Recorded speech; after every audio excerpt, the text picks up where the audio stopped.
And how does the utility of Bitcoin hold up once we reach the singularity? By the way, many argue we are already in the singularity, and I believe that too.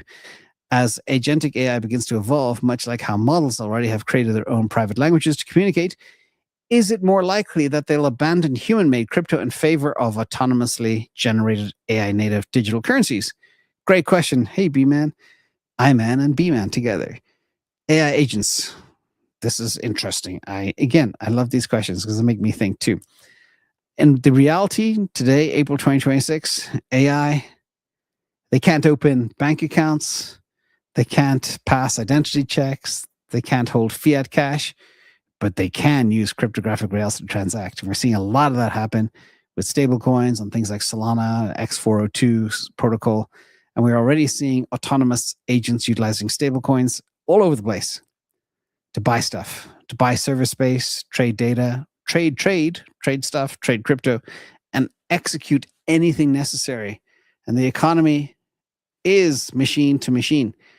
And I want to step out for this as well, because we're in a world where the machines are doing all the business and they're talking to each other. We're being kind of like carved out. So be prepared for that. It's just the scary reality of where we are. M to M, machine to machine. You're not invited to the party, my friends. Now, back to the question. Good news. Good news at last. Despite all the machine to machine stuff, AI could easily build its own crypto in seconds or minutes or half an hour. But a localized token has zero intrinsic value without decentralized consensus, global liquidity, Lindy effect, robust security, etc. If an agent creates a private ledger, private blockchain, it will remain highly vulnerable to network attacks by competing agents with superior compute, and effectively, they won't be able to protect their stored value. They'll have a 51% attack. So don't worry. It's not going to happen. It's very difficult. I think it was Tom Lee that said, once an asset gets to 2 trillion, you never see it disappear. That's basically Bitcoin, although Bitcoin's about 1.55 trillion right now, last time I checked. So don't worry.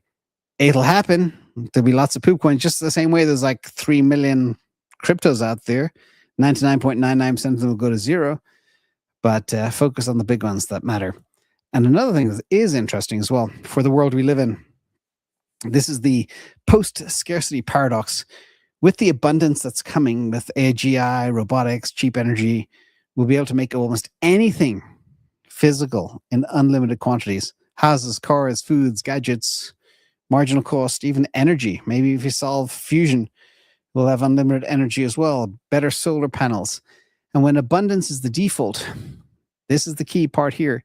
The things that cannot be copied or mass-produced become the new status symbols of stores of value.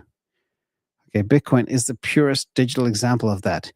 You can't make any more of it, no matter how smart AGI gets. This is why scarcity matters. Moats matter. We're going to see a big move from things that are soft, like software, to things that are hard, like Bitcoin, microchips, etc. Remember, the amount of money in the world is huge, and they're going to be chasing very few things. And remember, there's never going to be more than 15 million Bitcoin. And there's 65 million millionaires. They're stuffed. There's no such thing as a millionaire been able to be a whole coiner. Done. Gone. There's not enough to go around. It's game over. They're already way too late. So if you have any millionaire friends, send them my condolences.